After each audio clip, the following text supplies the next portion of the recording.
Bienvenue aux Minutes financières, des chroniques dans lesquelles je vais te partager des trucs qui pourront t'aider dans ton parcours entrepreneurial. Si tu souhaites avoir la version écrite, regarde dans nos commentaires, tu y trouveras un lien vers l'article de blog sur le sujet de cette capsule. Souvent, lorsque les nouveaux entrepreneurs commencent en affaires, ils utilisent leur compte personnel pour débuter.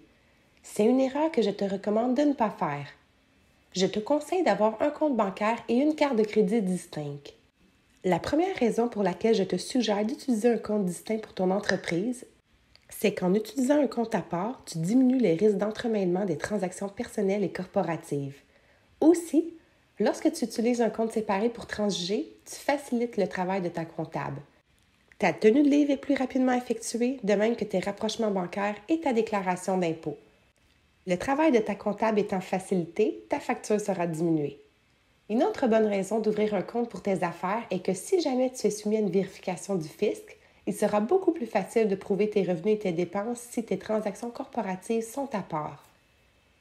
Finalement, l'utilisation d'une carte de crédit propre à ton entreprise te permet de déduire les frais d'intérêt que tu paies sur celle-ci. Ce n'est pas le cas si tu inclus des transactions personnelles. En effet, on ne peut pas appliquer la règle du prorata pour attribuer une part des intérêts à ton entreprise. La totalité de la déduction est alors perdue. Pour toutes ces raisons, je te recommande d'utiliser des comptes distincts pour tes affaires. Si le prix des forfaits bancaires te fait hésiter, je te conseille alors d'opter pour une banque virtuelle offrant des forfaits gratuits. Elle te permettra d'avoir une solution temporaire sans frais qui, sans être l'idéal, est tout de même beaucoup plus optimale que l'utilisation de ton propre compte courant. Tu dois quand même savoir qu'un compte personnel gratuit ne te permettra pas de verser des salaires à tes employés. Pour ce qui est des cartes de crédit, si tu crains que ton entreprise étant nouvelle n'ait pas suffisamment de crédit pour obtenir une carte, je te propose de commencer avec une demande de carte comportant une faible limite. La banque te l'accordera en se basant sur ton historique de crédit personnel. Suite à ta bonne utilisation de la carte, tu te forgeras un crédit corporatif et tu seras capable d'augmenter ta limite rapidement. Une dernière chose à prendre en considération, c'est que dès le moment où tu deviens corporé, avoir des comptes distincts devient alors une obligation et non seulement une recommandation.